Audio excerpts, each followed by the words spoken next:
এটি মূলত দু রকমের হতে পারে, একটি হচ্ছে নর্মাল এবং অ্যাবনর্মাল। একজন মহিলার যখন একবার পিরিয়ড হয় এবং পরের বার যখন পিরিয়ড হয়, এই দুটো পিরিয়ডের মধ্যবর্তী সময়টাকে আমরা বলি মেনস্ট্রুয়াল সাইকেল।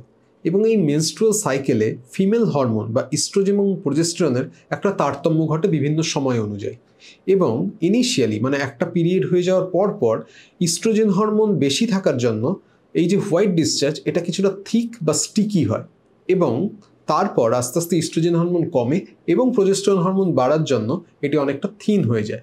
এবং এই নর্মাল হোয়াইট ডিসচার্জে ইউজুয়ালি কোনো দুর্গন্ধ থাকে না এবং এর জন্য কোনো ইচিং বা কোনো পেন বা ইন্টারকোর্স করার সময় কোনো ব্যথা এইসব সিমটম কিছুই থাকে না। আরেকটা হতে পারে অ্যাবনর্মাল হোয়াইট ডিসচার্জ, যেটার জন্য মূলত একজন ডাক্তারবাবুর কাছে একজন মহিলারা আসেন। সেক্ষেত্রে এই হোয়াইট ডিসচার্জের সাথে তলপেটে ব্যথা বা প্রস্রাবে জ্বালা, প্রচণ্ড ইরিটেশন বা ইচিং হচ্ছে, সেক্সুয়াল ইন্টারকোর্সের সময় ব্যথা করছে, এইসব সিমটমসগুলো থাকতে পারে।